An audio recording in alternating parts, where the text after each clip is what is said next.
Hey, I'm back. I know it's been a while. You guys have not heard from me in over a week. That's because I was on vacation. I took a trip with my family to Hawaii, and all that I can tell you is that it was awesome. Everybody needs to get away, even as much as we love cars and stuff and all the things that we do. Nice to get away and go do stuff. Yeah, Tom, Chris, what's up? Nice to get away and go do other stuff. As a matter of fact, I don't think I opened my phone more than a couple of times, tried to answer a couple of quick questions. I brought my laptop with me because I was going to do live feeds from the islands and then decided against it. I actually had my buddy Gary Sheehan there, who is one heck of a driver. And I thought it would be good for us to get together and do some happy hour and horsepower kind of things. As it turned out, I just wanted to do vacation. I was walking around looking at all the cool cars. And one of the things I wanted to do that I didn't do, you can see I've got my Let's Make Some Noise shirt on, but I brought my wrong cam stuff. So I was wearing that stuff when I was in the islands. One of the things I wanted to do that we just didn't have time to do is I wanted to go around to every car that I saw with my wrong cam shirt and point to it. And I wanted to do a collage of that. And the last one would have been like a Tesla or a surfboard or one of the scooters that people ride around in. I thought that would be fun. Just something for you guys, when you're watching. So it was good stuff. It was a lot of fun. We did some very cool hikes. I did lots of snorkeling, which was awesome. We got to see a couple of sharks. We got to see some spotted eagle rays, lots and lots of turtles. I got to see a snowflake moray eel. And I brought my, as a matter of fact, I can show you guys some cool stuff that I brought. When I go snorkeling, we go, we don't go part way, we go all the way. So we bring these, and I try to convince my sons that maybe a little prep on this would have been better, but that's okay. We bring these little aqua scooters so I can zoom around. It's so nice to have. The cool thing is I can cover so much more ground when I'm using those, and so we can cruise around out there for a really long time. The other nice thing is that you have a lot more bottom time with them. So when you dive down, obviously when you're kicking and providing the propulsion to get down, let's say you go down 10, 20, 30, whatever feet, you have to fight to get down. And so that's kicking and that's energy that you're using. So that means you're using up the oxygen that you took your breath in, and you have less of it when you're down at the bottom. The nice thing with this is you're not doing anything. You're not kicking at all. It will just take you down. All you have to do is clear your ears. The nice thing about this one is it works with just one trigger. And so you can clear your ears, you go down, you can cruise around. Like I said, it's all nice and calm. Lots of cool stuff. Because it's, as much as I like snorkeling on the top, which we got to do over a lot of coral reefs and stuff, but it's even better when you go down, because that's where you find stuff. That's where I found the moray eel. It was a small one, but he's out there, with his mouth open, just kind of like everybody thinks, oh, look, he's trying to bite me. He's actually just getting filtering water through to get oxygen. But they look menacing and they look cool and they're sticking out. The thing I was looking for, we saw a lot of sea urchins and all kinds of things like that. Lots of small fish, lots of big fish. But the thing I was looking for is we wanted to try to find an octopus, which would have been awesome. But I wasn't able to find one. But the moray eel was kind of the next best thing. And the rays and the sharks that we saw were actually from our hotel room when we were up fairly high. So what I did all the time was go out on the balcony and look down, and people are oblivious to what's cruising around by them. They're, everyone's just splashing and playing, because we were like at Waikiki Beach, which is just overrun by people. But we wanted to take our boys there because they'd never been there. But you can see all the things that are cruising around. So we could see all the turtles that are swimming around, come and pop their heads up and stuff, which was awesome. We also went over to Turtle Beach on the North Shore and went diving over there, and lots of cool stuff over there. But turtles were everywhere. They were just like right up on the beach and stuff. So we could take some photos and videos of that stuff. But that's where we saw the sharks. And they're just small. They were probably reef sharks. One was probably 2 feet. The other one was maybe 3 feet. But they're cruising around in the shallows and just looking around. With the eagle ray, he was cruising basically back and forth up and down the coast, kind of, it looked like, because we would see the same one, almost every day. But he'd be, cruising around doing his own thing. I'm looking for girl rays or whatever, whatever they do. But I obviously, while I was there, kept an eye out for all the cool cars. So we got to see some of that. They've got Tesla dealership. They're kind of right on the strip, so you can walk by and ooh and ah. If Teslas are your thing, I kind of more tend toward, other cool cars. We did get to see what I think was a 65 or 66 Galaxy, which was really nicely done. We also saw another, I think it was a Pontiac.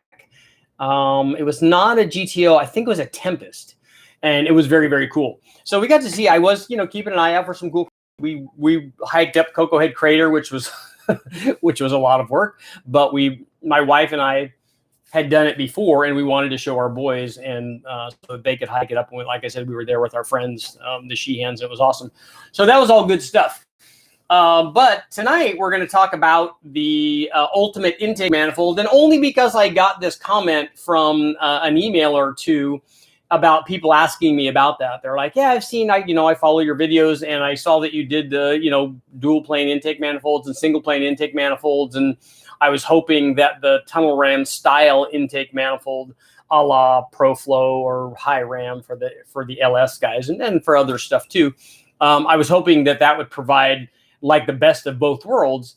And unfortunately, if you take a look at the video that I have up specifically on the LS stuff, if you take a look at the video that I have up, the tunnel rams in those cases don't do they don't give you like more top end than the single plane and more bottom end than the dual plane. That sort of ultimate intake manifold actually isn't really available. On the LS side, the closest that you could get would be a fast manifold. And even then, you're going to be trading power up at the top of the RPM range for some of the shorter runner length intake manifolds, like a high ram or the ProFlow, which is equally good. When I tested it, makes almost an identical power curve compared to the high ram. And I think if we got to different power levels and different RPM, we might start seeing a little bit of a difference between those. I like the high ram because it has a bigger throttle opening than the ProFlow does. But really, since a lot of guys are running the ProFlow and the high ram under boost, having a 105 millimeter throttle body versus a 90 or 92 millimeter throttle opening really is not significant in the kind of power levels that you can get with a 92 millimeter throttle body when you have boost going through it. So it becomes less of a restriction. On an NA combination, you might get to a point where a 92 millimeter throttle body would limit power because, if you're getting up into the 550, 600 horsepower range, you start to need more throttle body than that. But on a boosted deal, it doesn't really matter. But as I said, those manifolds, and I've done this test on small block Chevys and small block Fords and big block Chevys and lots of different combinations. And I really liked it. I really liked the test that I did on the big block Chevy, where I ran a single plane and a dual plane and tunnel ram. Now, obviously, we're using those as generic examples. But the manifolds are not generic. All tunnel rams don't do the same thing. All dual planes don't do the same thing. And all single planes, they kind of do in that they want to run in a similar RPM. But that's why we do intake shootouts. Like if we were to gather together, and maybe the West Tech guys, maybe Steve and Freiberger and those guys have done that kind of test where they gathered together all of the dual plane manifolds, and you run all the dual plane manifolds on some combination. And whatever that combination is, it's going to dictate which dual plane design it likes more. Does it like an RPM air gap? Does it like a regular RPM? Does it like a Portasonic Offenhauser for the OG guys? That kind of thing. So the one that you pick from that dual plane group is obviously going to affect any sort of comparison. The same thing with single planes. There's lots of different single planes. There's 4,500 carburetor flanged Super Victors, and then there's Victor Juniors with 4150s, and even lower versions, shorter, not such high rise versions like the Torquer stuff from Edelbrock would be a good example of that. So there's a big variation in single plane manifolds as well. And the same thing can be said of tunnel rams. We have, like, for big blocks, and then it's also kind of for LS stuff, but for big block and tunnel rams, if days back, and I'm sure Summit still offers it. I just haven't looked in their catalog in so many years. I doubt if they still have that, but they always offered a tunnel ram combination. Connection's unstable. Come on back. Come on back, baby. Come on back. So I'll just keep talking, and hopefully the connection will come back. Summit used to offer the tunnel ram, the YN tunnel ram, with two 450s or two 600 carburetors on it, and that tunnel ram would be quite a bit different than a Keith Wilson ported, Dart tunnel ram that a guy would use on a 555 or 565 kind of big block. So, you choose your tunnel ram accordingly. But they do work very well. And the tunnel ram, typically compared to a single plane, works better because it has, the one thing it has going for it is it has equal runner lengths, which I like. That means all the cylinders are kind of making the same power and wanting to make power at the same RPM range. Whereas on a single plane, that's not the case. Usually you have longer outer runners and shorter inner runners. And so even if everything is working, assuming that you had the right air-fuel ratio through the whole RPM range, which is a whole nother topic of discussion because that doesn't always happen.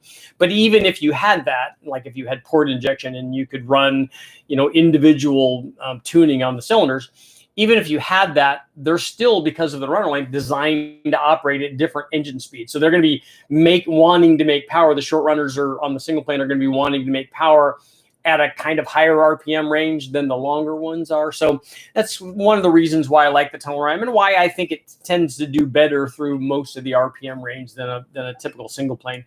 So that works out really well. And then so again, which dual plane did you compare to which single plane and which tunnel ram? It's not universal. And that's kind of was my answer to this guy who was asking what is the ultimate one, that there isn't one. There isn't, just like there isn't the best camshaft and the best turbo. There isn't any of that. There isn't the ultimate intake manifold, because the thing that's going to work on your combination, is going to be determined partly by your combination. If you want to run something and you're running a 6,500 RPM motor, your choice would be different than somebody running a 7,500 RPM or an 8,500 RPM motor. That would be a fairly high RPM big block, but obviously you guys do that. Just look at pro stock stuff and they run it much, much higher than that. So it's certainly possible. And the combination that you pick obviously would be different than that. So let's see what you guys are doing. And I'm back now. So a couple of cool things. I got a couple of good emails when I was gone. One is that I have Barra stuff waiting for me when I go down there, and hopefully I can pick that up.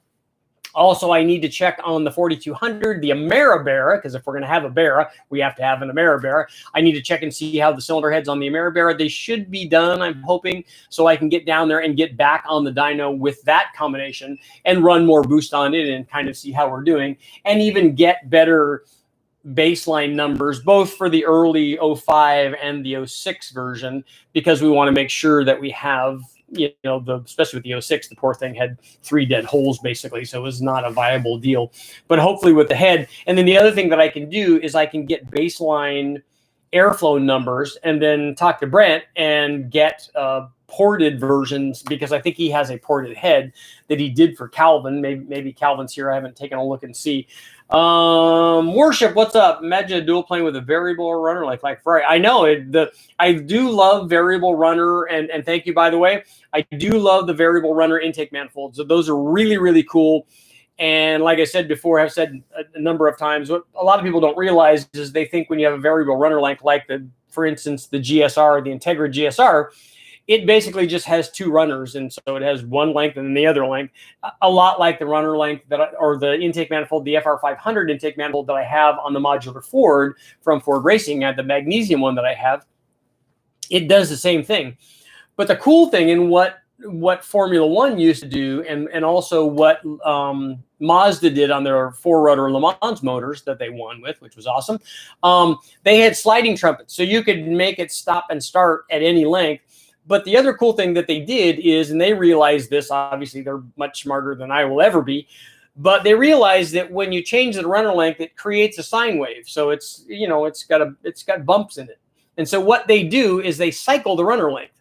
So they try to make it so that they have the peaks of all of those power curves so that they can make as much average power as they can. And that means changing the runner length, shifting it on the fly while it's going. Like if you were to make a dyno run from, I don't know, 2,500 to 7,500 or 8,500, whatever they're running the motors to, and run it at wide open throttle, and you ran it at a fixed length, that's what you would see. And then if you change it, you'd see a slightly different one.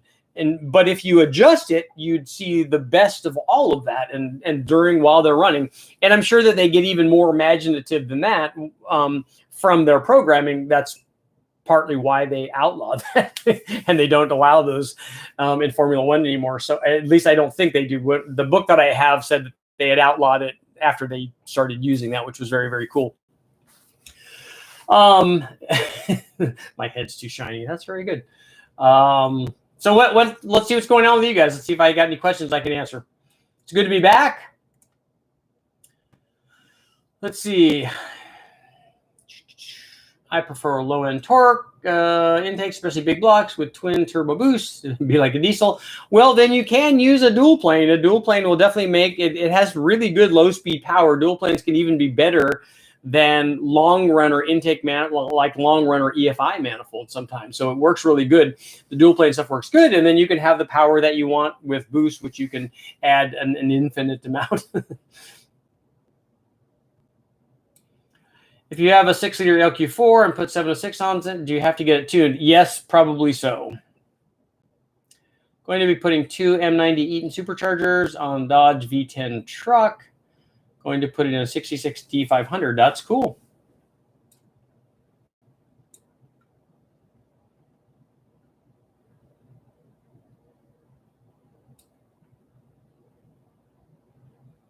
Hide the nitrous in the Keglodon. That's what it needs, right?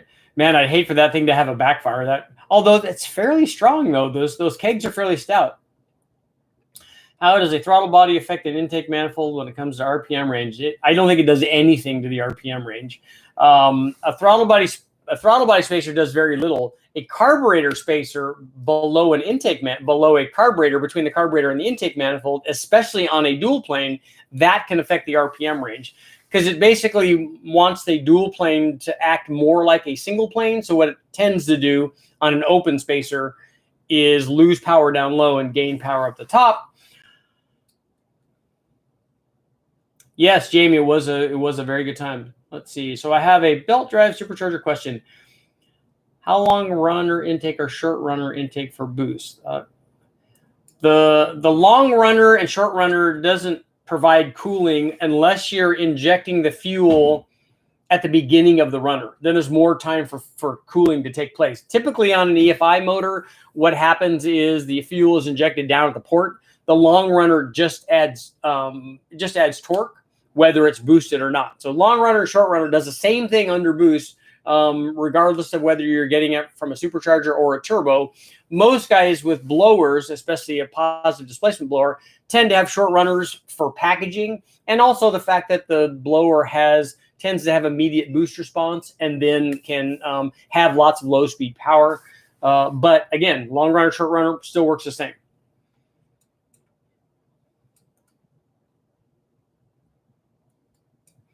I have an 88 GT. Should I convert to mass airflow or just go a carburetor? If you take off the 5-liter intake manifold and put a dual plane on it, it will make more power. But whether or not you can do that obviously depends on what you're doing with the car and where you are and stuff.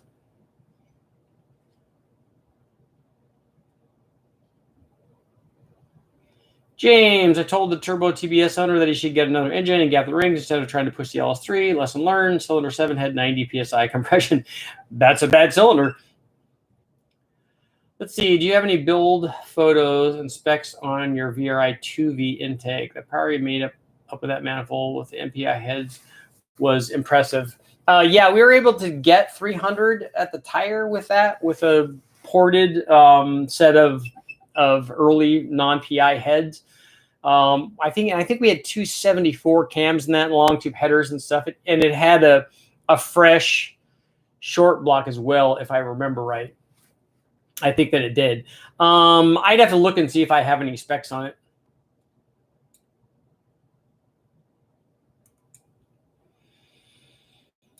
Let's see. No more.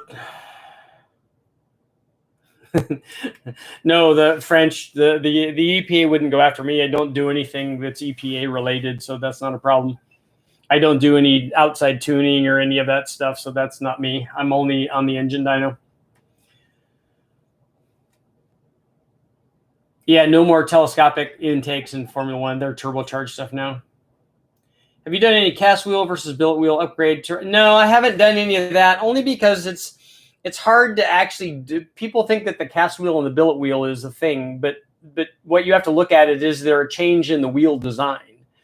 And if there isn't, they're going to make the same power. The billet wheel might be stronger, although I'm not sure about that because I don't know about what they used to make the billet wheel out of, like what the material was compared to the cast wheel. And then I don't know about the dimensional thickness of both of them to see what the strength issue would be. But if they're the same wheel and the same design, they should make the same power.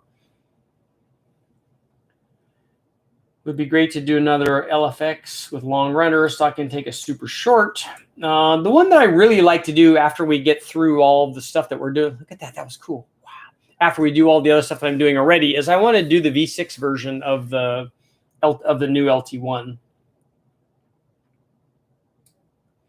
Will aftermarket bigger runner heads on LS1 with stock injectors cause it to run lean without a tune? Not on the initial startup. On the initial startup, if you're running the factory ECU, it will run under closed loop anyway. So it will adjust the idle. But if you just put bigger heads on it with no change in camshaft or anything like that, it's going to have very little change. So that shouldn't be a problem. And you'll have more of a change at the upper RPM range where you're trying to make power.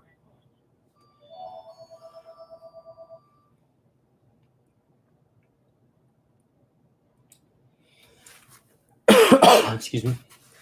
Let's see, Admiral, if you were given a 21 F-150 optioned as you want and $1 million to build it, how would you build it? Money can be only used for the truck. I don't know what the 21 F-150 is. I've never even looked at one, so I don't know how they're optioned out to begin with. I might just leave it stock. Can I take the $1 million to buy something else like a McLaren F1, which is one that I would definitely want?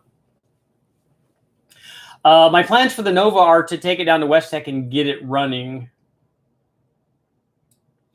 Have you done any performance or done any testing on the Chevy Performance LS 427 570 motor? I haven't. I'm not even familiar with that. Do metal intake manifolds raise intake temperatures? That's the heat soak thing. I do need to do a video on that. I do need to do a test on it. The guys at West Tech and the Engine Masters guys did a test on that. And the problem is that it doesn't really add temperature to the air intake. It can't, because there's not enough time if you do the calculations on the airspeed of the, especially at wide open throttle and especially at high RPM, the speed that the air goes through the intake manifold, there's not time for the heat to transfer into the air intake. And what a lot of people don't realize is that the aluminum intake, when it gets hot, it's not bad. It's actually doing what it's supposed to do. It's taking engine heat and radiating it to the outside rather than the other way around. A billet wheel might spool faster. Again, it just depends on the weight of the wheel. If the wheel is exactly the same in weight and dimension and design, it should spool exactly the same.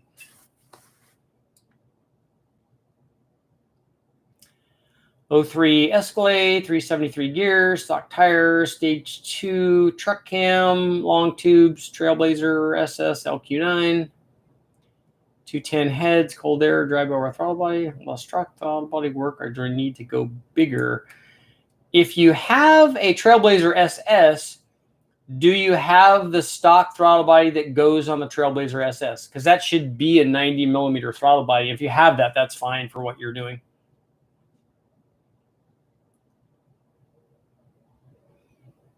Detached garage, I have the LS 427 570 crate motor. Does it come with an intake manifold already? I'd have to look it up to see.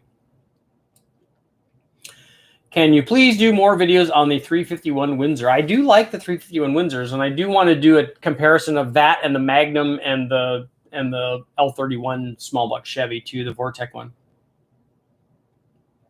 Classic, bought one of the books. All right, as you can see, hopefully if you guys have been here a while, you can see that my bookshelf is getting cleaner and I've organized it. And what you can't see from there is, and if you guys haven't read this book, you should. I have this one on display. It's getting light. If you haven't read this book, you need to read it. The Turbo Era. Formula One. Very cool stuff.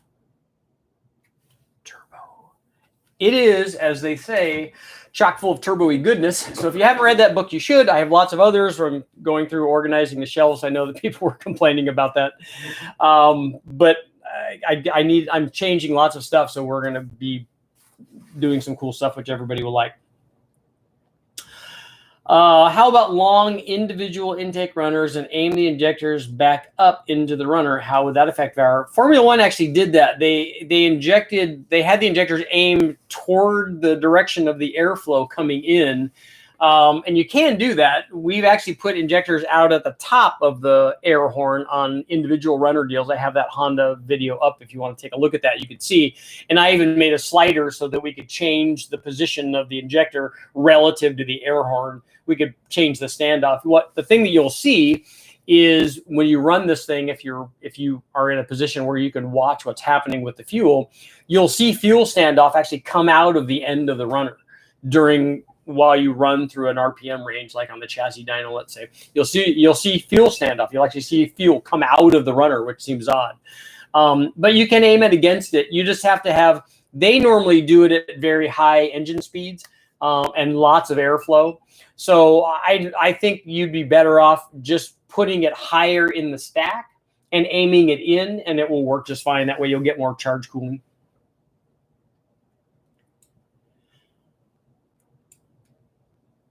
Let's see, if I had the money, I would get a Musi 555 and lower some compression and boost it and beat the 1050 NOS numbers they say that they get out of the crate. You can run a lot more boost than you can run nitrous, in my opinion. Let's see, Craig, 85 350 HO, factory everything. Will a 2-inch 4-hole spacer help bottom end? Probably not.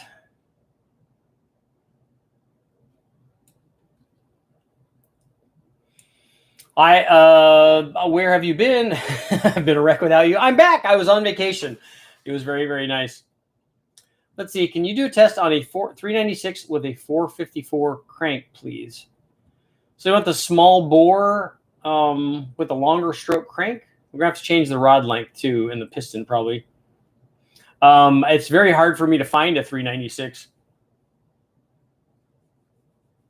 Just started fabbing up my box style upper plenum with single throttle body for my EFI 4300. Very cool. Send me a picture of that. Make sure you do, because I want to see what that looks like. That will be great.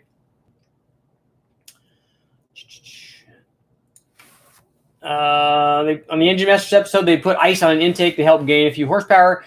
What they got the most horsepower from was actually cooling the fuel, more so than cooling the intake. As a matter of fact, that's what they're thinking happened when they're cooling the intake manifold. They actually think that they cooled the fuel because putting ice on the intake didn't seem to do a great deal. Can you please explain exhaust AR? I can't go into a detailed one because that would probably be a whole video. But what I can tell you is the smaller the AR, the tighter the AR, the less it flows, so the more responsive it's going to be. And then the bigger the AR, the more exhaust flow you're going to get, and the softer the response will be. Now, you obviously want to tailor that so that you have the right amount of combination of response and flow, because as you tighten it up, you also increase the back pressure. And as you make it bigger, you can decrease the back pressure somewhat, because back pressure is also a function of what's going on the front side of that as well. Because the more power you make, the more exhaust you have to flow, and then it kind of compounds itself. In my opinion, the best intake design I ever saw on a Marine 462 plane intake. Huge runners with smoother finish to them, like mandarin oranges. Let's see, a 2021 model F-150 only changed from the 1820. This is the new Gen 4 Coyote. Power boost option, power inverters that can run on your house.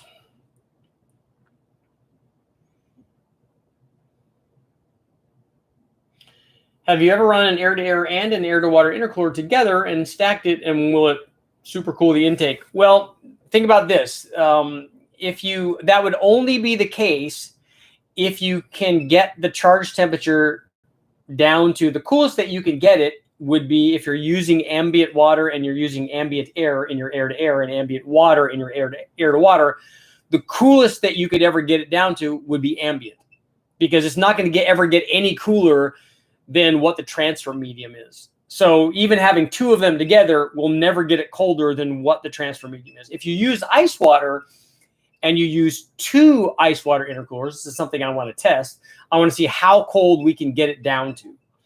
So the first one will do the heavy lifting and do most of the cooling. Let's say we bring our 300-degree charge temperature down to 100, which is easily possible. And it will probably be less than that with a real good ice water setup. So now we have 32-degree water trying to cool 100 degrees rather than 32-degree water trying to cool 300 degrees. So on the second one, we're going to get more cooling. We're actually going to get less cooling because the first one did the big jump. It had the big hit. It went from 300 down to sub 100. My guess is it would be probably 80 or 85, depending on the flow rate and the cooler that you're using and all that stuff. But then now if we cool our 85 with 32-degree water, we might be able to get it down to 50 or 45. We probably won't get it down to 32, but that would be awesome, because the cooler that you get it, the more power you're going to make.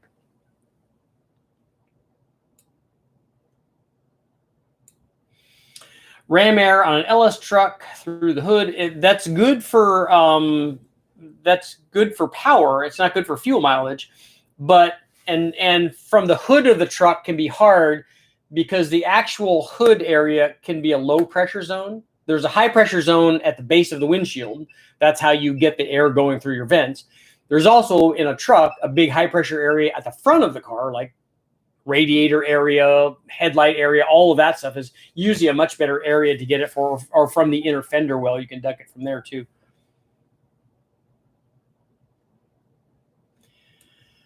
Do I need to balance use Gen 4 rods put into the Gen 3? I know Matt from Sloppy doesn't. I haven't actually checked them to see what the difference is. That's one of the videos I'm going to do, go through all that balancing and see what's necessary and what's not. Done any testing between budget and high dollar air-to-air intercooler, probably around 20 PS on a 5.3 if that matters. In my opinion, if they're sized the same, a low dollar one from offshore and a real high dollar one from here, and they're both 3.5 in and 3.5 out, and they're both 4 inches thick, and they both have the same design tanks, I honestly don't think you're going to see a big difference between those two. I don't see how you can. Where you will see a difference is if you undersize the inexpensive one. If that's a 2-inch in and a 2-inch out, and it's a 2-inch core and has bad tank designs, that's not a function of it being a low dollar one. That's a function of it not being sized properly for how much airflow you're trying to get through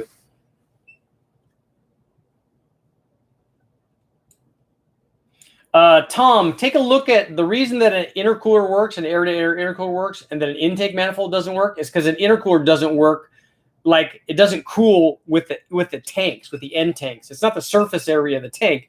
It's actually the surface area of what's going on inside. It has a lot of surface area that it gets exposed to. It also, the air has to force through all of this surface area has to be touched. Whereas if you just flow it through a tube, the most of the air going through the tube doesn't come in contact with anything. As a matter of fact, the vast majority of it doesn't, because there's also a boundary layer between the air and the tube. So it only comes in contact with that boundary layer, and only for a short period of time. So it doesn't, and the intercooler also slows stuff down. Richard, show idea for have people send pictures of the home builds. I've talked about that already, and I would like to do that. I would like to get people to send me video clips and photos and stuff that I could do some videos on their stuff. I won't turbo on my motor. Okay. James, thank you thank you very much, but not necessary, man. I'll answer all your questions. Let's see. Gap your rings, LS3 plus 12 pounds. Let's see. Here we go. Come on. He's trying to leave me here. LS3 plus 12 pounds plus high inlet air temperature equals boom. Yep. No, the Turbo Trailblazer SS died. Owner dropped off an LY6 today. Rings will be gapped on this one. Good idea. I warned the owner about putting this LS3. See, I've run an LS3, a stock one, with stock ring gap, and we ran even Finnegan's like that also, his crate motor. But on a dyno thing, we have fairly cold water, cold air, and it's kind of optimized.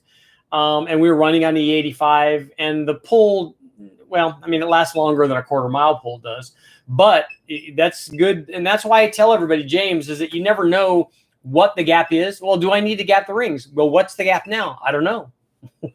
Well, then I don't know whether you need to gap or not. We've taken a couple part, like Finnegan's, they were at 13. That's really, really tight. I mean, it's good, I guess, for emissions, and they don't want to, have have too much emissions or any blow by, I guess, is maybe they're concerned with that as well. But that's really tight for a boosted motor.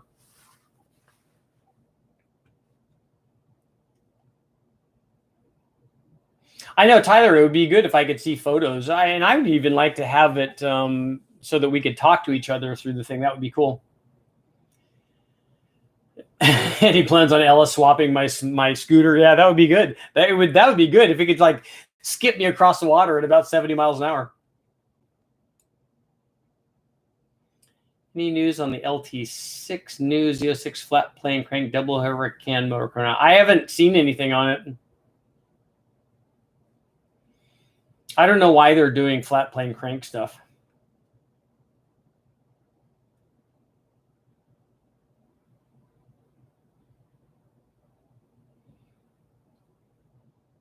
Let's see. Where's the person who blames the squirrels guy, John? John sent me an email while I was gone. He was checking on me to make sure I was okay. He's here usually.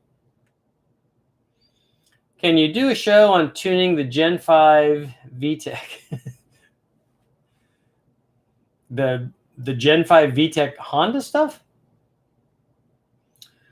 When done building a manifold with dual M90s on a V10 Dodge, stock 8-liter is 54 millimeter throttle body. Plan using 67 throttle body from the Dodge. Will it be too much? No, it won't be. The biggest throttle body that you could put on there is the one that you want on there. I'm assuming you're using 2 throttle bodies on that.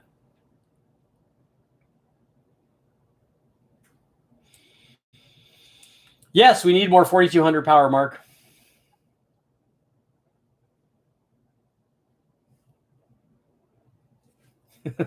Uncle Squirrel. That's good. To pay homage to Uncle Tony. Mike's here. All right. What if I wrap the air intake pipe with something really cold or something to cool it to help lower my ambient temperature? Again, I don't think you'll change the temperature. You'll change the temperature cruising around, maybe, where the air has more time to be in contact with that, and there's very little flow rate. You might do something then, but at wide open throttle, I don't think you'll change the ambient air at all. But what guys don't do, and they should do, is do everything that they can to get cold air to the tube, not cool it after it goes through, unless you're running an intercooler. Get cold air to the tube. So duct the tubing in such a way that it gets cold air from in front of the radiator, in the fender well, wherever you can get it. Yes, a 401 AMC would be awesome.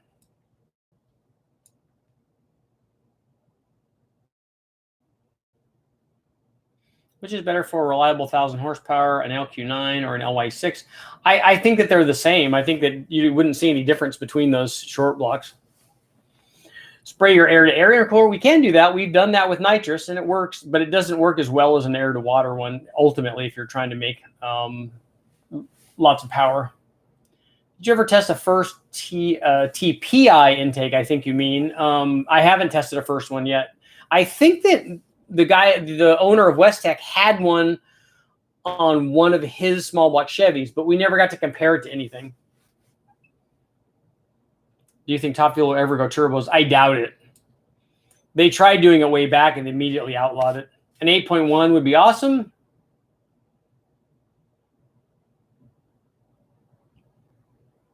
Thoughts on the new BTR intake for the LT applications? If you take a look, I have some videos up of some tests that we did on those. Also compared to the MSD and the LT2. The LT2 intake, I think, is going to be longer runner than the BTR and the MSD intake. So I think that they're going to be different RPM ranges. But I haven't seen an LT2 in person, and I haven't compared it directly. When I was back at BTR, those guys were getting an LT2 intake. It just hadn't come in yet. And by now, they may have compared it, so I can call James and ask him. Maybe he has it. Squirrels have expensive taste. They do. I'm sure Uncle Squirrel has seen the Mark Roberg's Squirrel Ninja course. That's awesome. With airspeed, does an air-to-air intercooler even work? Do you mean the vehicle speed, the air going through the air-to-air?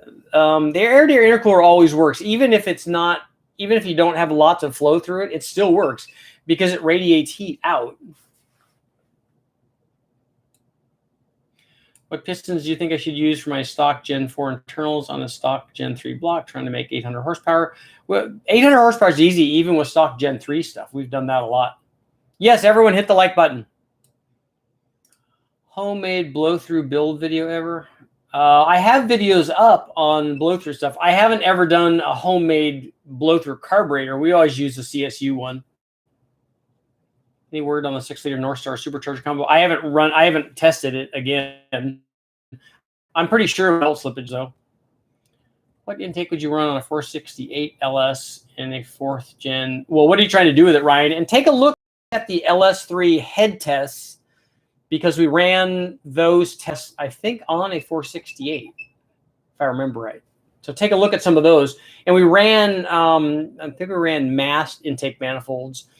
But I also ran a fast compared to the mast, and the fast made more power up to a certain RPM range, and just like a stock LS3 would. But the single plane does what it does at the top of the RPM range.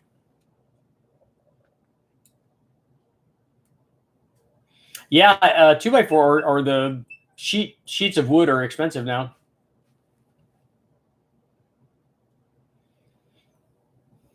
Do you have numbers on the new fast toys intake? Man, I don't know what the toys intake is. Is that the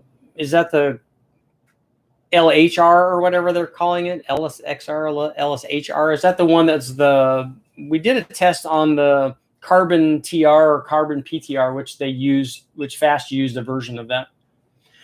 We need double over our cam V6, V8, V10, V12 engines on the dyno.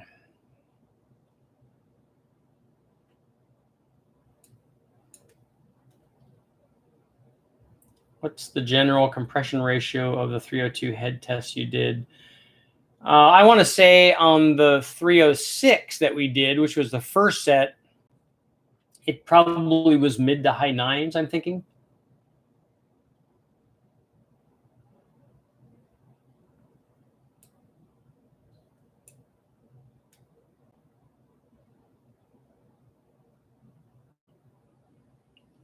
So 302 needs 11 to 1 on pump gas with aluminum heads.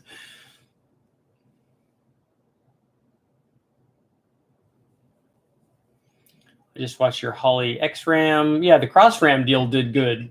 That's good average power if that's where you want your power production to be. A lot of guys don't like that Cross Ram because it has 2 throttle bodies, and then you have to figure out linkage. And I know that they have a X-Link or whatever, I guess, to control 2 drive-by-wire throttle bodies, which is probably like the Edelbrock, what that thing was designed for. We use manual throttle bodies, so a lot of guys don't like to deal with that. Let's see, an LME Frankenstein billet intake. Yeah, that's way out of my league. Versus a Mamo MSD on an LS7 head 468. Look at the RPM ranges for those manifolds. If it's a billet intake, my guess is it's very short runner, so it's going to want to run at a very high RPM. An MSD on an LS7 works well and has really good average power production. And if Tony ported it, maybe he can get a little more out of it. I haven't ever seen anything from porting on those manifolds or the fast manifolds. Maybe guys get power out of them. I've never seen it. But if it was ported, it hopefully could only get better. But those two things are different RPM ranges, so I don't know what RPM range you want on your 468.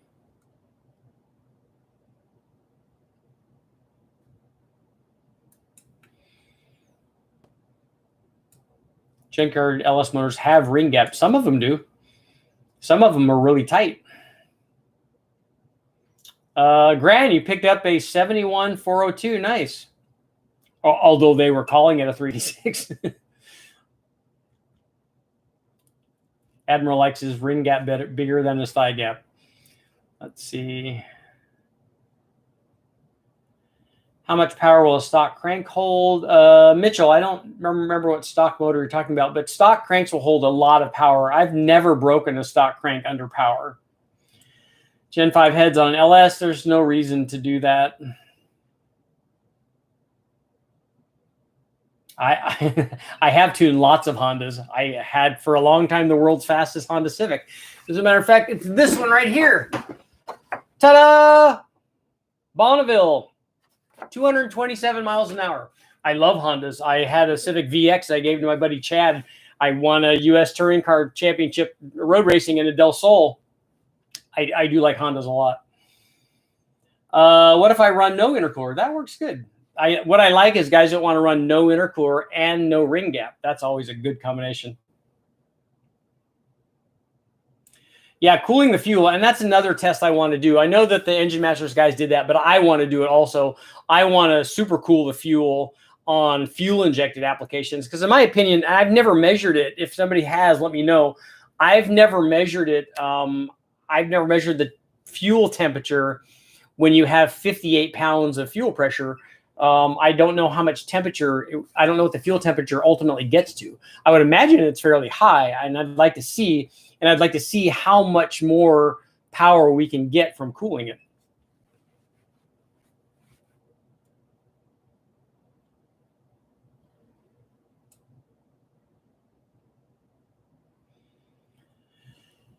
Mike, how much power can you make non-intercooled on what application? And I don't like non-intercooled stuff. Sometimes if you have a blow-through carbureted deal and it's non-intercooled, that works okay.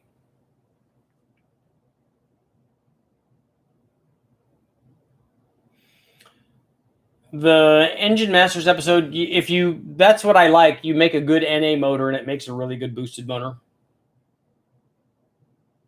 What's the first best first engine upgrade? Gilbert, it's always a cam. Cam and springs on an LS is the first thing you should do. In your intake manifold testing, have you ever tried out ITBs? I've run ITBs a lot, and I've used them. I've run them as cross rams and downdrafts and all kinds of stuff. So there's lots of videos up on that. I agree. The double overhead cam stuff is cool. It just is we're running the perfect example of that is the 4200.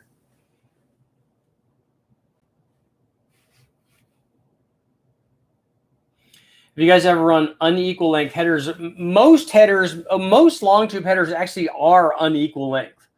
The first thing that you have to find out is if you run equal length headers and then change the length on one or two of them, does it do anything? A lot of times it doesn't. I've run lots of adjustable headers where we've changed the length of all of them and either gained stuff or not gained stuff. And so if they're not receptive to that change, they're not going to be receptive to the unequal length change. And I know that I'm sure David, because he's out there sometimes. One of the things that guys tried with the Engine Master stuff is when you have a single plane manifold, they try to cure this change in RPM range that I was talking about by changing the length of the header, collect the primary size.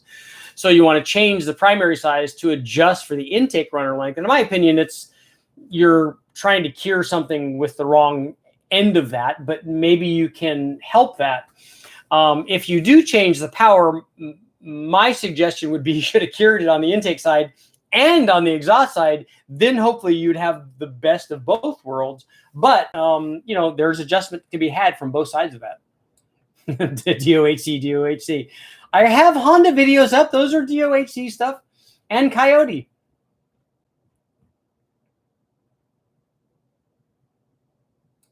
Let's see. Just one throttle body on a V10 Dodge. Won't have to modify the wiring harness. Might need the computer. You're going to definitely have to reprogram the computer if you're adding a blower to a V10. It's not going to recognize that as an NA combination. Tunnel ram, double overhead cam motor. See, now we're talking, and boost. Have you ever flowed World Merlin 3 iron heads? I don't think that I have.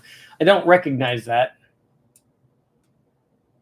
It's not the amount of cams, it's the amount of valves. A single overhead cam 4-valve deal is cool. Also, the one that I like is the is it a D16B or a D15B? It's the triple VTEC one. I like that one, but I've never seen anybody really do very much with it. I like the fact that it's also like a hyper mileage kind of thing, and then it's a normal motor, and then it's also a VTEC motor. I wish it was a twin cam version, but it's still cool.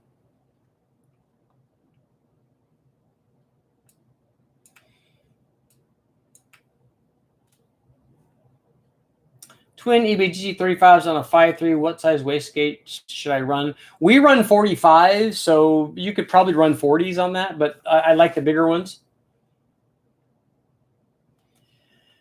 We need to spray. Admiral says we need to spray the intercooler with nitrous from the outside and the inside. Both of those work very well, but I'll give you one guess on which one of those works the best.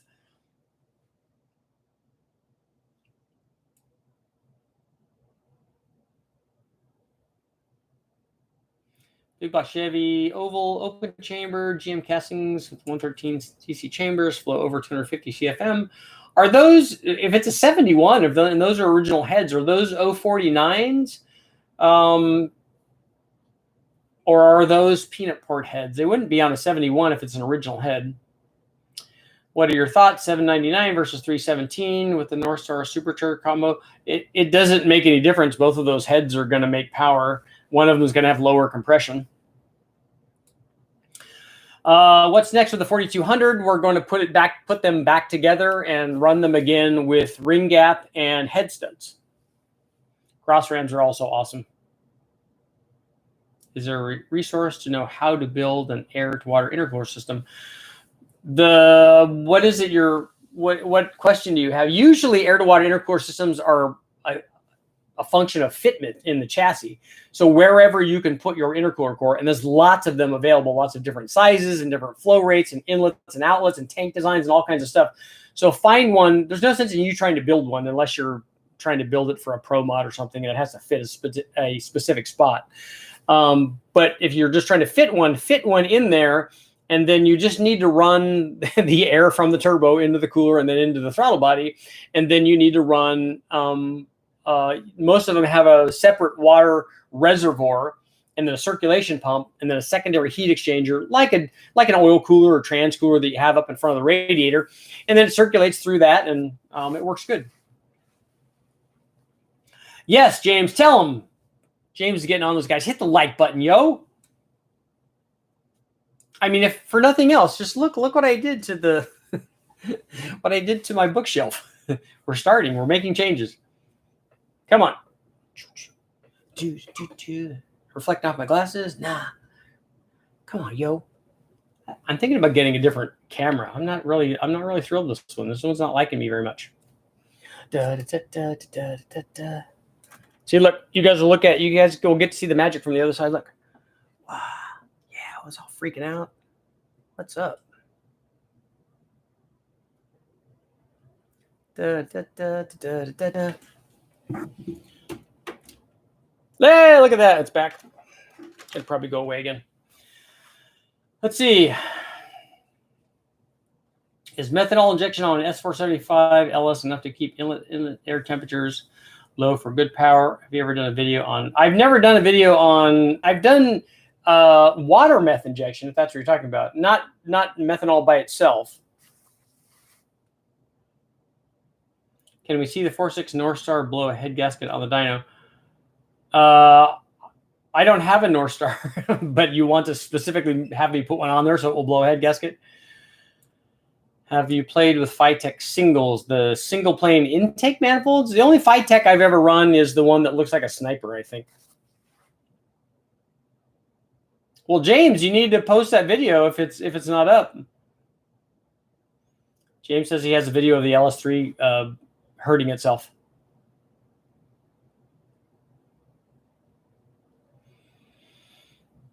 Yes, the Civic went very fast. It was easy to drive, and it was only on about 17 pounds. We'd run 29 on the dyno, and so there's, same thing everybody says, there's lots more left. And we did it in the 4th mile, so there was definitely more left, even at that boost level. Any plans to do endless ring gap comparison? You mean endless ring gap? You mean just take the rings out? Is that what you're talking about?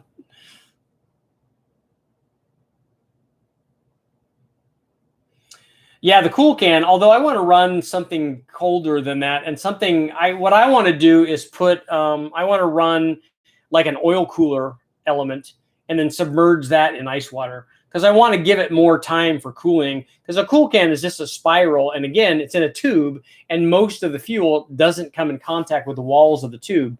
So if I can make that, if I can push the fuel through an oil cooler element, a small one, and put it in a big bath of ice water, I think we can get more fuel cooling.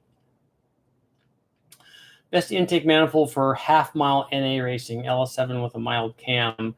It's going to be a long runner one if you have to run through the RPM range at each shift. So I like the MSD one. Oh, gapless ring gap. That makes more sense. I've never run gapless rings on a boosted motor, only on NA. What do you think about the 2,500 horsepower 2JZ? The 2JZ stuff is impressive. It just takes a lot of money to do that kind of power level. That's just the stock block, right? It's not a everything else is different on that motor. Richard, I tried. I ran no ring gap and a heat-soaked intercooler. Good combination. Basically the same results. We've run the air-to-air in the engine dyno, and sometimes we try to put a big giant fan. I make a cardboard ducting for the fan and get all this dedicated air and stuff, and it doesn't seem to change the power dramatically. My 4.8 liter only has 60,000 miles. I better open up the ring gap. Yeah, and Mike, I'd like to tell you that the ring gap from the junkyard motors is related to mileage, but it doesn't seem to be. I've had some high mileage ones be very tight, and I've had some low mileage ones be fairly open. So it's not always direct. My MSD peaked at 6,300 on my LS7. Either way, yeah, take a look. I don't know how high you're revving it, Ryan. And if you're running from 5,000 to 7,500, then maybe a different intake manifold is a better way to go. Although, again, take a look and see what, you might have more peak, but less down here. So the average number might surprise you on which one is the best.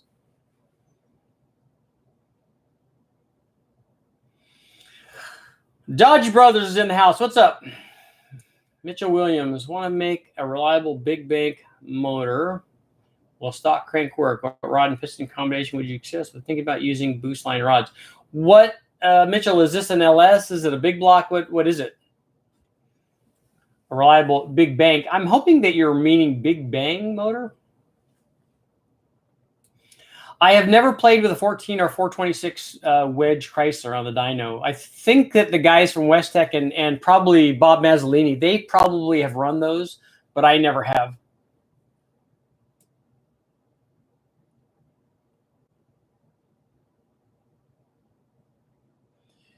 Could you get away with running an LQ9 off an LQ4 computer with a Bully Dog tune, or would it need a custom tune? I don't know. I don't know much about those factory tunes. The LQ4, if it's a stock LQ4 and a stock LQ9, it probably would run fine.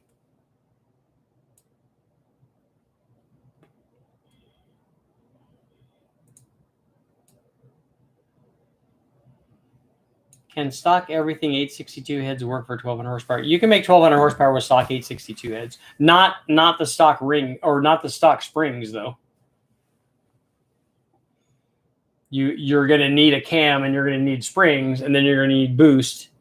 And the heads will be limiting you a little bit at 1,200, but you certainly could make that, because we've made, with a stock head and a good cam, you probably could make 440 or something like that NA with a cam only.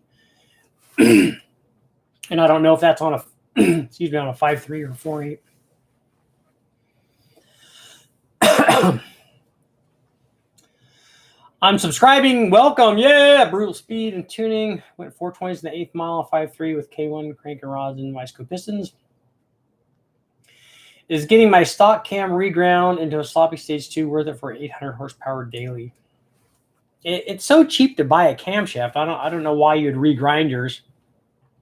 I would be worried about going through the factory hardness. Let's see, Richard. I have more ideas for those drawings I sent you last year on fuel cooling the bowls. We have an easy way to do it. Like I said, all I want to do is we're going to run the fuel through an air or an oil cooler because it will take the pressure. And I want there to be lots of surface area for cooling. And then we'll just submerge that in ice water. And that should work really well.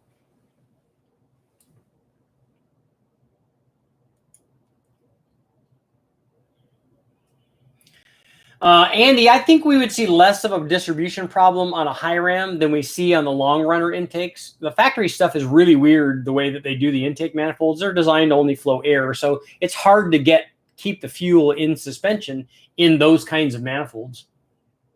So I think on a high ram it would be better. I even think on a single plane it would be better. Let's see, water meth injection on an LS with an S475, no intercooler. Will it cool enough to make good power on a street car? Yeah, you're just going to have to turn the timing down and stuff. I just don't know. The thing that worries about me with water meth injection is that I worry about distribution on it. Reno, we will keep the videos coming.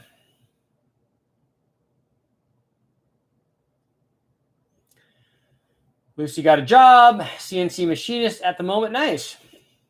That's good stuff, man. Steve Morris has talked about why you never run gapless rings in a boosted application. He's really sharp. You guys should listen to him. He knows what he's talking about.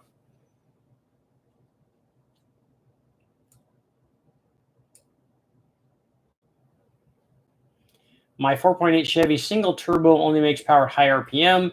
The Drive 855? What camshaft do you have in your 40? Every cam is a turbo cam.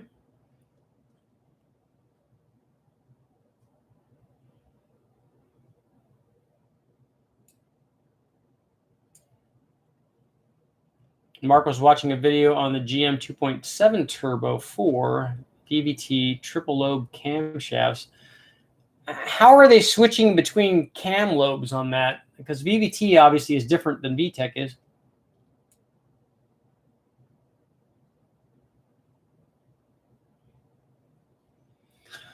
John's out, Uncle Squirrel. I like that you did the homage to Uncle Tony.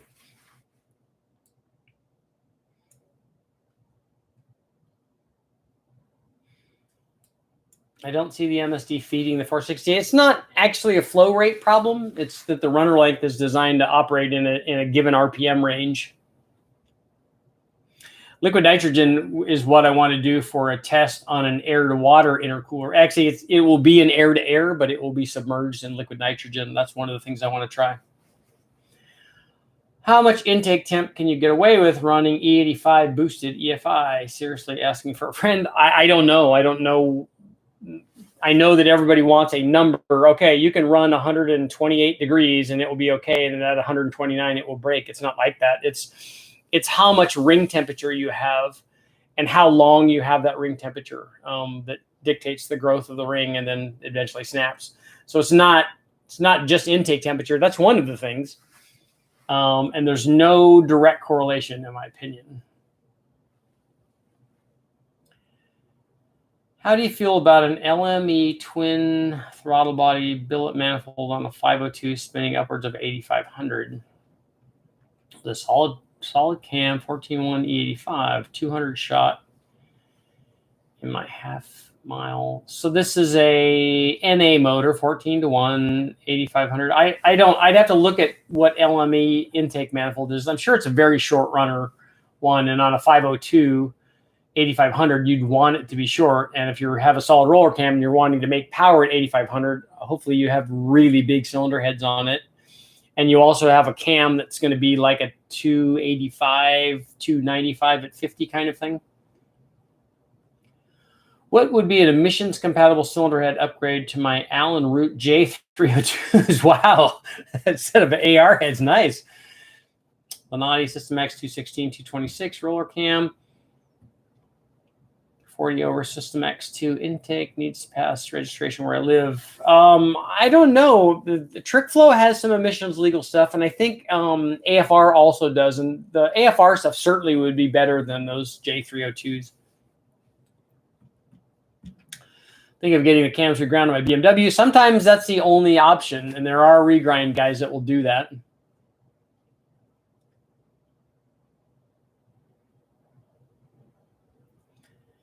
Setting boat fuel filters into Igloo ice coolers. Yeah, that will work.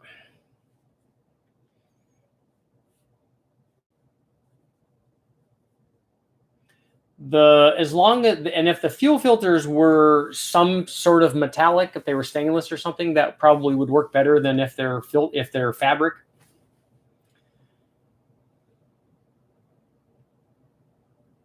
Not sure if we use 3-inch intercooler stuff a lot. I'm having a hard time finding a coupler that fits and won't blow off over 10 pounds on a stock private throttle bike. You must be using non-fiber reinforced ones. You're probably using the silicone couplers that are designed just for air intakes and not for boost. The couplers that we have don't blow off, and especially not at 10 pounds. I mean, we've run clamps and silicone tubes on stuff that's 28 pounds.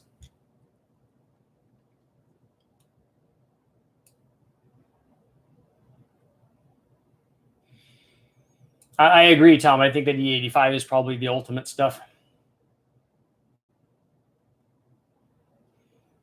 Ty, are you trying to make big power with a 5.3 and 862 heads with stock springs? Why would you do that? Brad, it is worth porting 241 heads. You can make those heads flow a lot.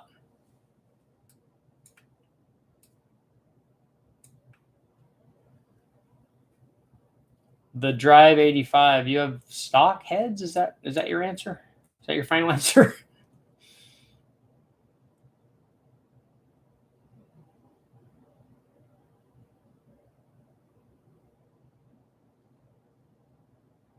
Are VS Racing wastegates good enough for twin GT35? Yeah, they should be fine. I've never run them. We usually run TurboSmart stuff, but I've never run the VA stuff. But the turbos, all of his other stuff that I've used have been really good.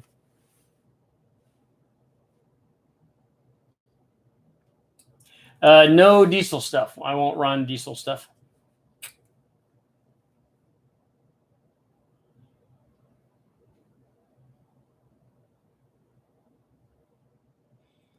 .3 with an L4L60 shoehorn into a 99 Ranger. That would be good. The 4L60 would concern me. I've got a B12 cam, fast 92 intake, want to port 241 heads, run 150 shot. Yeah, that would be good.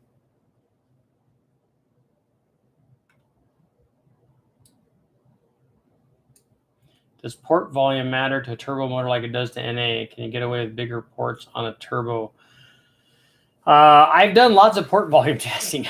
I haven't seen it make a really big difference. Did you ever test any intakes from Arizona Speed and Marine back in the?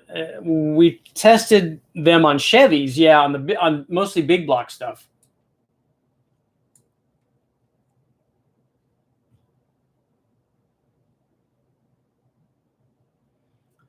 Pfizer chimed in on a motor trend. Uncle Tony, yes, seen it tested. Such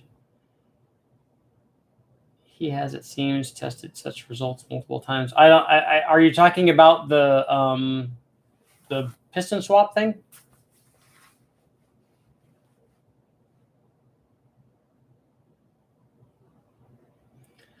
Do you use 4 to 3-inch couplers? The only thing I'd find is 4 to 3 or 3.5 to 3, but the throttle body is somewhere. Yeah, it is in between. It's weird. We usually have to stretch a 4-inch over the bigger throttle bodies, and then a 3.5 on the other ones.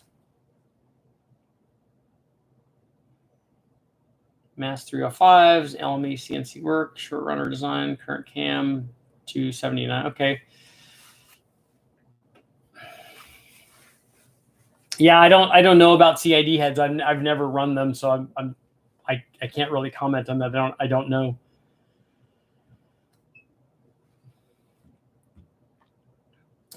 Trays. I'm going to put a 6-liter into a 73 Camaro. I like those. My first one was a 70.5 with a Tremec. 6-liter has 243 heads. Those are good. There are lots better aftermarket heads than stock 243 heads. You can also port the 243 heads with really good results. Do velocity stacks inside the intake plenum actually improve power? Yes, they do two things. One, a velocity stack inside the intake extends the runner length. So a longer runner usually helps make power in a given RPM range. And the radius entry improves airflow. So if the tube doesn't flow enough and the improved airflow adds airflow that the motor can utilize, then it can make more power. No snakes in Hawaii. We did see geckos, though, or the anoles, the little chameleons.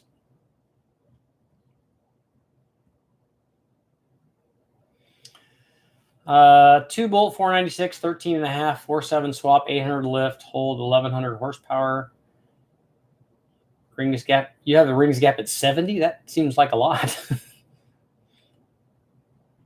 I don't, and you're running that NA, I assume, right? Not running it under boost. What size blow off valves for twin GT35s? We run a single one that's a single 60 millimeter, I think. I haven't done a test on Frankenstein heads. I never had a motor that could utilize a head like that. Maybe the 495 that I had, but I don't have that anymore. LS1 or LQ4 for 700 horsepower, both daily with a turbo. I would use the bigger motor. The LS1 is an aluminum block. It's a really thin sleeve, and we don't like those as well for power. 700 horsepower is well within the range of an LS1. If you already have it, don't buy another one because it will work. But an LQ4 will do it better. And you're probably going to turn the boost up anyway. Richard, thoughts on a twin belt drive turbo 454 with twin Holley carburetor sniper intake? What's a twin belt drive turbo? I don't know what that is. We have a twin supercharger, Torque-Storm supercharger on a big block that I'm going to run. And I don't know if that's what you're talking about.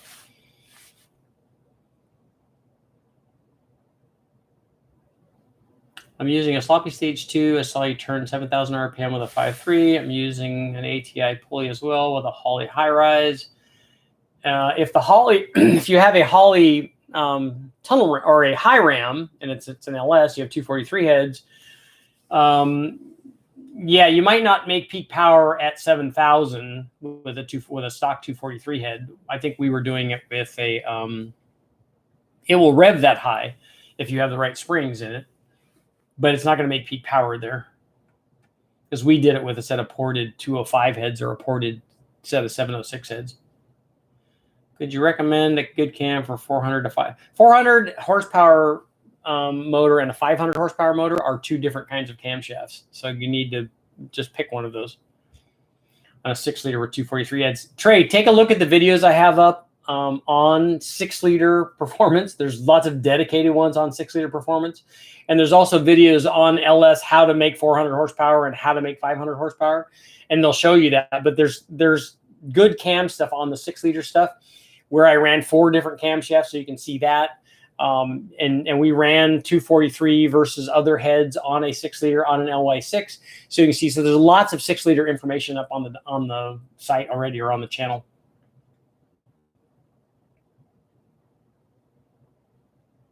I have an LM7 that needs a new cam and rod bearings. It needs rod bearings too. And an LM7 is always worth rebuilding. Unless you can just go get another one from the wrecking yard cheaper, which we do that also.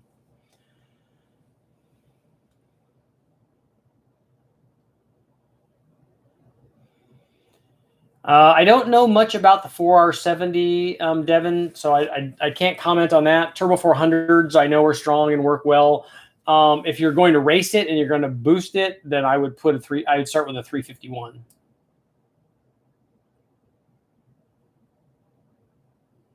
I would like to see an early Gen 3 Hemi with adapters and an Eagle intake manifold.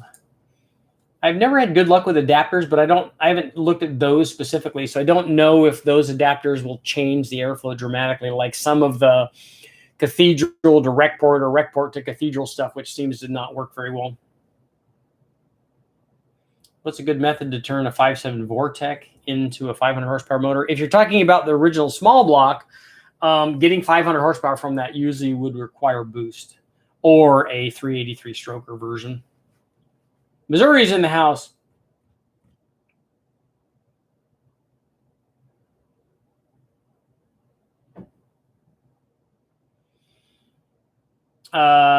Anybody make a root style supercharger for an Oldsmobile? Yeah, they do. Check out the blower shop. They probably have that stuff. And if not, you can also use a square adapter and machine a dual plane intake for that, and it will bolt right on.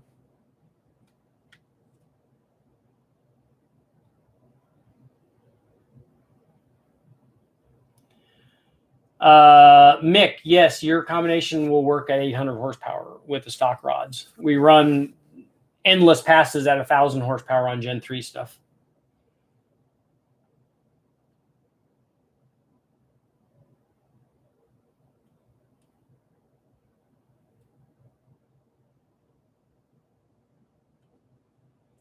Steve Izard's 8-minute video on reversing pistons. I haven't seen it. And regardless of what video I see, I'm going to test it. So it doesn't make any difference what other people are saying. I want to test it.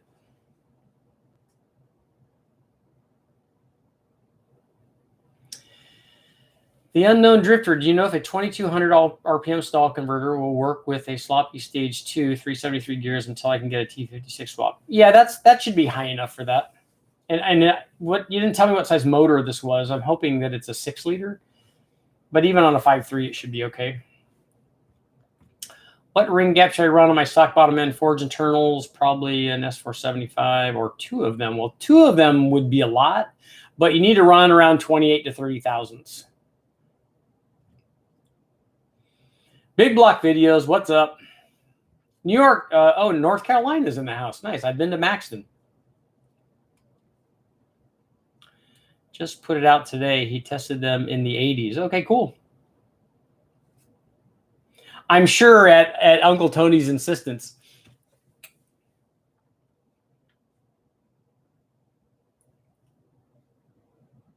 How much power is a factory 454 block good for a 4-bolt main? We've done 1,000 horsepower stuff with those a lot.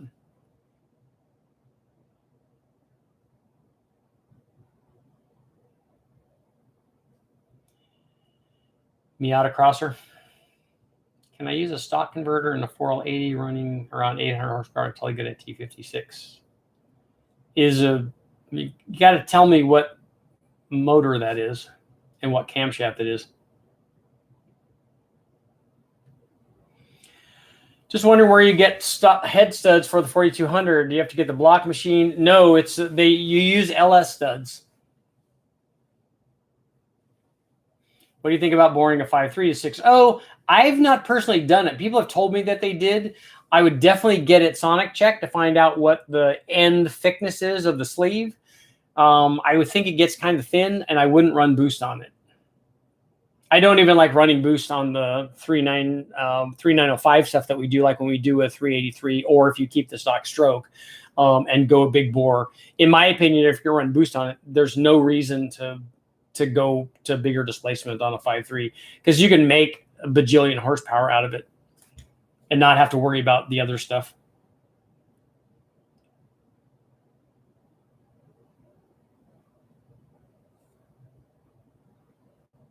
Yeah, the reversing the piston stuff has been around forever. I just have never seen any definitive testing where it actually makes power. Like I said, and I've said this the whole time, I want it to. I want it to do something. I want it to make power. I want to see a difference, but I want to see the difference. I want to test it.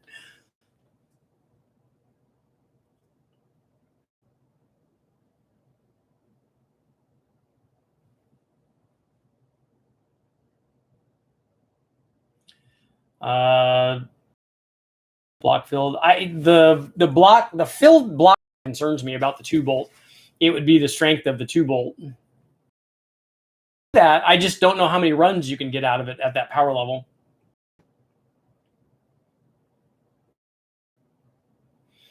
Pro Comp 210 small block Chevy heads. Yeah, you should look into everything. You should look at the valves. You should look at springs. How's the Nova coming along? I haven't done anything with the Nova for a while.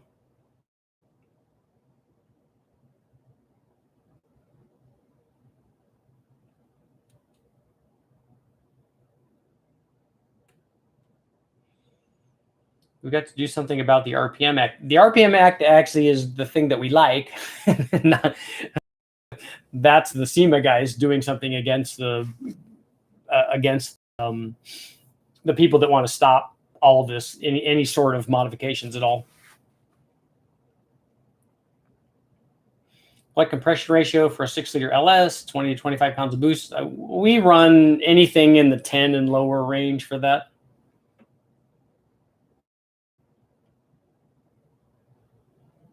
A 500 horsepower 5.7 Vortec motor would require boost.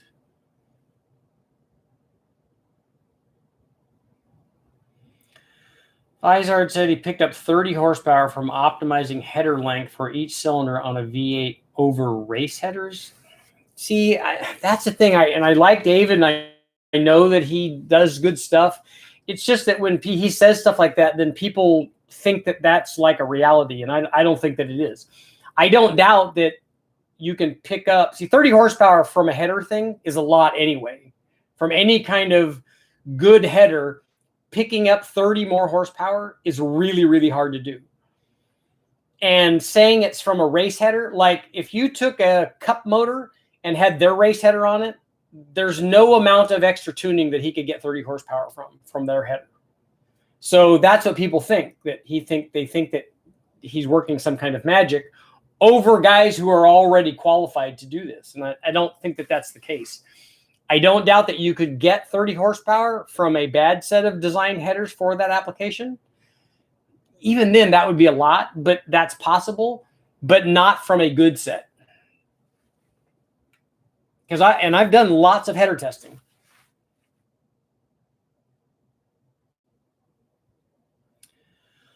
Let's see. I'm behind you, but have you tested spraying nitrous before versus the intercooler? Does it help before? Does it just waste?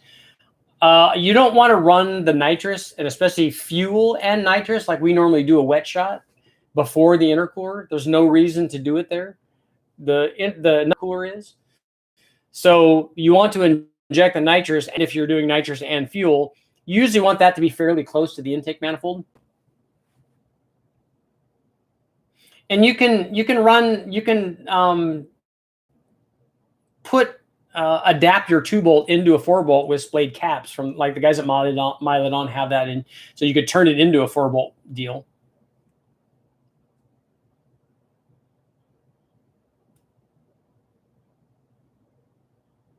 The connection is getting bad, Trace. I see it pop up here, and I have to get going in about 2 minutes. What would I need to run a 200 shot of NOS and an LS1? I would put ring gap in it, but we've run that much with stock ring gap that we didn't know about, and we were doing on a motor we didn't care about because it was a junkyard 5.3.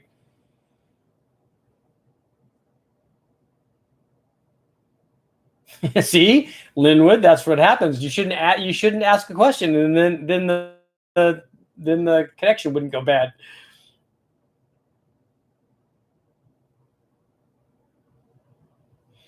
It's Trey. It's usually my stuff on the stream because the connection is not good. But I do have to get going. I've gone long here tonight because I was excited about getting back. Lots of stuff coming, and I will be putting videos up. And you should see some stuff starting tomorrow, and more live stuff coming up. Thanks for showing up, guys. I will see you tomorrow.